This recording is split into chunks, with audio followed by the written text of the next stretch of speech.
बिस्मिल्लाहिर्रहमानिर्रहीम। अस्सलाम वालेकुम नादरीन, आप यूट्यूब चैनल देख रहे हैं। मैं इमरान ख़ान हूँ। पाकिस्तान तहरीक इंसाफ के दफ्तर कल मैं गया था पाकिस्तान तहरीक इंसाफ के लोगों से मिलने, क्योंकि उससे एक दिन पहले जो है वो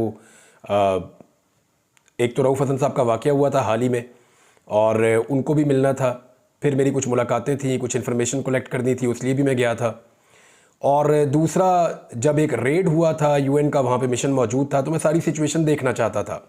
तो मुझे पाकिस्तान तहरीक इंसाफ के लोगों ने कहा कि अक़वाम मुत्तहिदा के वफ़द की मौजूदगी में जिस किस्म का अटैक पुलिस ने हमारे दफ्तर के ऊपर किया है, तो इस मामले को हम अदालत में भी लेकर जाएंगे, चैलेंज भी करेंगे, शोर भी मचाएंगे। अभी पाकिस्तान तहरीक इंसाफ ये कह रही थी कि जनाब हमारे दफ्तर के ऊपर गैर कानूनी तौर पर पुलिस ने रेड किया है, बजाय इसके कि पाकिस्तान तहरीक इंसाफ अपने दफ्तर के मामलात को उठाती, हुकूमत ने दफ्तर ही गिरा दिया। यानी आप अंदाज़ा करें सिचुएशन का कि तहरीक इंसाफ को किस कदर दीवार के साथ लगाया हुआ है कि वो कह रहे हैं जी हमारे दफ्तर में दाखिल किए हुए, उन्होंने कहा जी दफ्तर ही गिरा दो। दफ्तर गिरा के जो है उसको सील कर दिया गया, दफ्तर का एक हिस्सा छोटा सा जो है उसको गिराया गया है। कुछ लोग कहते हैं वहाँ पे वॉशरूम से जिस एरिया को गिराया गया है, और शायद वो गैर कानूनी तौर पर तामीर किए गए थे।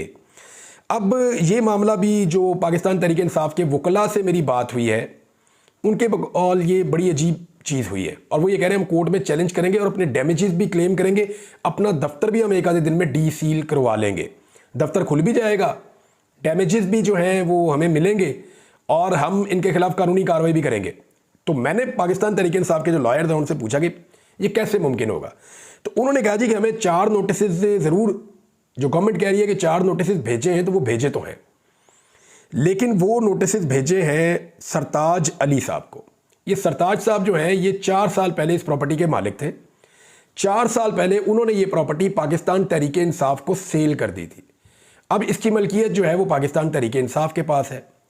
सीडीए ने जितने भी नोटिस जारी किए वो सरताज अली के नाम के ऊपर जारी किए थे। हालांकि सीडीए के अंदर अब सरताज अली इसका मालिक नहीं है। देखें, जब प्रॉपर्टी ट्रांसफ़र हो जाती है तो एक नया मालिक बन जाता है, और आपको किसी भी कानूनी कार्रवाई से पहले उस नए मालिक को एड्रेस करना पड़ता है कि जनाब अब आपकी मलकियत में ये प्रॉपर्टी है और इस प्रॉपर्टी के अंदर ये खराबी है, तो इसको आप ठीक कर लें। उनको नोटिस भेजे जाते हैं। अब नोटिस भेजे जा रहे थे पिछले मालिक को, और प्रॉपर्टी जो है वो नए मालिक के पास थी, लिहाजा नए मालिक को सुने बगैर प्रॉपर्टी के ऊपर ऑपरेशन नहीं किया जा सकता। अगर कोई ऑपरेशन होगा तो तमाम दफातर दिन के वक्त लगते हैं, तो ऑपरेशन दिन के वक्त होना चाहिए था, ताकि टीमें आती और दिन के वक्त रोशनी में ऑपरेशन करती, पता चलता। लेकिन ऑपरेशन जो है वो रात, आधी रात के वक्त ऑपरेशन किया गया। एक तो उनको यह एतराज़ है, दूसरा वो ये कह रहे हैं कि हमें कोई नोटिस नहीं भेजा गया, प्रॉपर्टी हमारे नाम पे। पुराने मालिक को नोटिस भेज कर नए मालिक को सुने बगैर प्रॉपर्टी को गिरा दिया जाए या सील कर दिया जाए, ये नामुनासिब है। हमारी बात सुनी जाती, अगर कोई चीज़ ऐसी थी तो उसको हम ठीक कर लेते। ये पाकिस्तान तहरीक इंसाफ का मौक़िफ़ है, वो इसको गैर कानूनी कह रहे हैं। मोहम्मद अली रंधावा साहब जो कमिश्नर लाहौर हुआ करते थे, और पाकिस्तान तहरीक इंसाफ के चंद दोस्तों ने मुझे बताया, उन्होंने कहा ये जो मोहम्मद अली रंधावा साहब है ना, इनके ही दौर में ज़मान पार्क में तोड़फोड़ हुई। उनका ये क्लेम है कि इन्हीं के दौर में पाकिस्तान तहरीक इंसाफ का जो लाहौर वाला सेक्रेटेरिएट है उसमें आग भी लगी, तोड़फोड़ भी हुई और तबाही फैल गई। तो काफ़ी चीज़ें लाहौर में डिस्टर्ब की थी जब ये वहाँ पे कमिश्नर थे। तो अब ये पहुँच गए हैं जी, मोहसिन नकवी साहब के बहुत करीब है, तो ये पहुँच गए हैं इस्लामाबाद। तो इस्लामाबाद में भी पाकिस्तान तहरीक इंसाफ का दफ्तर गिराने का क्रेडिट इन्हीं को जाता है, और उसको सील करने का क्रेडिट इन्हीं को जाता है। अब देखना यह है कि पाकिस्तान तहरीक इंसाफ अगले मरहले में क्या करती है। यानी उनके पास करने के लिए बड़ी ज़बरदस्त एक चीज़ है, मेरे साथ उन्होंने शेयर की है, लेकिन अभी वो अमानत है, तो इस पर वो एक सरप्राइज़ देंगे बड़ा इंटरेस्टिंग, और वो सरप्राइज़ आपको मिल भी सकता है। लेकिन रात गए के मनाजिर में आपको बताता हूँ, सिद्दीक जान वगैरह वहाँ पे गए थे। मैंने उनको फ़ोन करके पूछा, उन्होंने कहा जी लोग तो ऐसे आ रहे हैं जैसे कोई अकीदत मंदी के साथ आ रहे हैं पाकिस्तान तहरीक इंसाफ के दफ्तर में। मैंने कहा क्या मतलब? उन्होंने कहा जी हुकूमत का ये कदम भी उल्टा पड़ गया। कैसे पड़ गया? उन्होंने कहा जी ये दफ्तर पाकिस्तान तहरीक इंसाफ के जो यहाँ के लोग हैं उनको ज़्यादातर को पता भी नहीं था, सिर्फ क़यादत आती थी, मीटिंग की और चले गए। उन्होंने कहा जी लोग ढूंढ ढूंढ के दफ्तर तक पहुँच रहे हैं और बड़ी अकीदत के साथ आकर देख रहे हैं, और वहाँ खड़े होकर नारेबाजी करते हैं, वहाँ घूमते हैं और चले जाते हैं। तो ये पाकिस्तान तहरीक इंसाफ को चीज़ ये भी सूट कर गई है। और तहरीक इंसाफ आपको पता है मीम्स बनाने में तो वो मास्टर है। वो ये कहते हैं जी हमारे बाथरूम गिर गए, अब हम खुल के करेंगे। इस किस्म की जो है वो अजीबोगरीब बातें कर रहे हैं लोग। तो हर चीज़ के अंदर कहीं ना कहीं इंटरटेनमेंट ढूंढ लेते हैं। इंटरटेनमेंट ढूंढने के लिए ज़्यादा दूर हमें जाना भी नहीं पड़ता। हमारे पास जो हुकूमत है वो खासा अच्छा इंटरटेन करती है। ये अगर आप एक मनाज़र है, छोटा सा मैं आपको दिखा देता हूँ 2-3 सेकंड का। ये जो साहब शहबाज शरीफ साहब की फ़ोटोज़ बना रहे हैं ना, ये कोई टिकटॉकर नहीं है या कोई प्रोफेशनल कैमरामैन नहीं है, ये आपका वज़ीर इत्तलाआत है। और आपका वज़ीर आज़म जो है वो गया हुआ है अफसोस करने के लिए, ताज़ियत के लिए। एक हमसाया ब्रदर मुसलमान मुल्क है, उनके सदर इब्राहिम रईसी का इंतकाल हुआ, बड़ा संजीदा मौका है और उस पर शहबाज शरीफ साहब गए हैं। उनका नेशनल मीडिया इसको कवर कर रहा था और न्यूज़ एजेंसी के ज़रिए सारी दुनिया को ये कवरेज मिल रही थी। लेकिन उसके बीच में एक कैमरामैन फिर रहा है और आप ये देखें घूम घूम के अपने मोबाइल फुटेज से ये क्या साबित करना चाहता है। ये बताना चाहता है कि इससे अच्छा कैमरामैन कोई नहीं है, लिहाजा इसको वज़ीर इत्तलाआत रहने दिया जाए। ये क्या बताना चाहता है कि ये अपने आप को इस लेवल तक ला सकता है शहबाज शरीफ की मशहूरी के लिए, तो इसको इस सीट के ऊपर रहने दिया जाए। यानी जब छोटे लोगों को बड़ी सीटों के ऊपर बैठा देते हैं तो वो ऐसी छोटी छोटी हरकतें करते हैं अपनी सीट बचाने के लिए। यानी क्या अता तारड़ को यकीन नहीं आ रहा कि वो वज़ीर इत्तलाआत बन गया है। यानी ऐसी छोटी छोटी और अजीबों की, फिर लोग जब देखकर हंसते हैं तो पर्चा करवा देते हैं। यानी या तो ऐसी हरकतें बंद की जाए ना जिस पे लोगों को हंसी आती है, या तो ये कॉमेडी बंद की जाए जिस पे लोगों को हंसी आती है।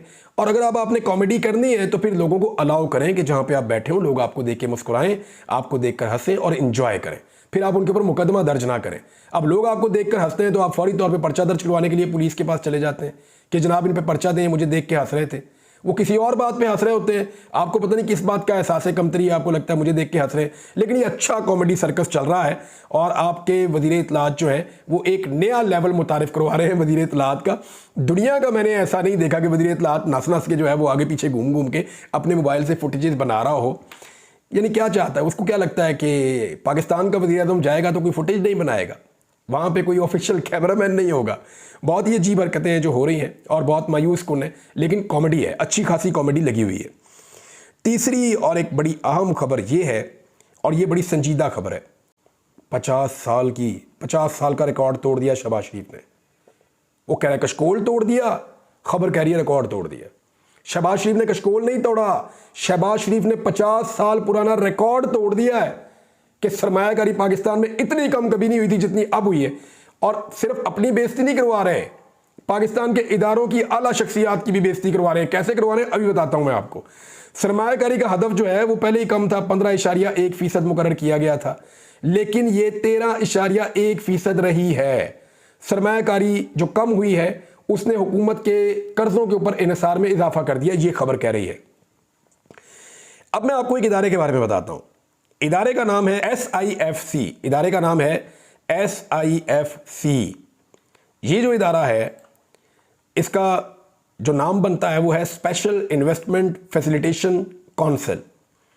ये इदारा बनाया गया पाकिस्तान में ख़ास मकासद के लिए, और ये जब शहबाज शरीफ साहब PDM की सरकार में वज़ीर आज़म बने तो तब उन्होंने ये इदारा बनाया था। इसमें वज़ीर आज़म होता है, कुछ वज़रा वफाकी होते हैं, आर्मी चीफ होता है और इसमें चारों सूबों के वज़ीर आला भी होते हैं। इसका मकसद ये था कि सरमायाकारों को तरगीब देना कि वो पाकिस्तान में ज़्यादा से ज़्यादा सरमायाकारी करें, और इरादा ये था कि पाकिस्तान में बहुत बड़ी सरमायाकारी लेकर आना। अब ये इदारा बनने के बाद तो सरमायाकारी बढ़नी चाहिए थी ना, तो सरमायाकारी इस इदारे के बनने के बाद बढ़ने की बजाय हुआ क्या, मज़ीद नीचे चली गई, मज़ीद डाउन चली गई, बल्कि 50 साल का रिकॉर्ड टूट गया। मामला यह है कि शहबाज शरीफ साहब और इनके साथी और इनकी जो इकॉनमी की टीम है वो इस कदर फारिग है कि वो इकॉनमी को संभाल ही नहीं पा रहे, पाकिस्तान में सरमायाकारों के एतमाद को बहाल कर ही नहीं पा रहे। अब सिर्फ एक मुकदमा है जिसके अंदर उनको अंदर रखा जा सकता है, वो ये है कि जो ट्रायल कोर्ट में उनका एक केस चल रहा है अलकादर यूनिवर्सिटी वाला, उसमें उनको सज़ा दे दी जाए। लेकिन उसमें सज़ा देने के लिए कम से कम 2 महीने का वक्त लगेगा, यानी 1.5 से 2 महीने कम से कम लगेंगे अगर अलकादर यूनिवर्सिटी वाले मामले में इमरान खान को सज़ा देनी है तो फिर इमरान खान सब तो बाहर आ जाएंगे। तो अंदर कैसे रखा जाए इमरान खान को? अंदर अगर इमरान खान को अब रखना है तो सिर्फ एक रास्ता बचा है, और वो दोबारा से तोशा खाना, कि तोशा खाना को एक मरतबा फिर ट्राई किया जाएगा, एक मरतबा फिर, क्योंकि इन्वेस्टिगेशन की सतह के ऊपर कुछ चीज़ें पहुंचाई गई हैं, उनमें इमरान खान साहब की गिरफ्तारी डाल दी जाएगी और कोशिश की जाएगी कि मज़ीद इसको ड्रैग किया जाए उस वक्त तक जिस वक्त तक। अब तक के लिए इतने, अपना ख्याल रखिएगा, अपने इस चैनल का भी। अल्लाह हाफ़िज़।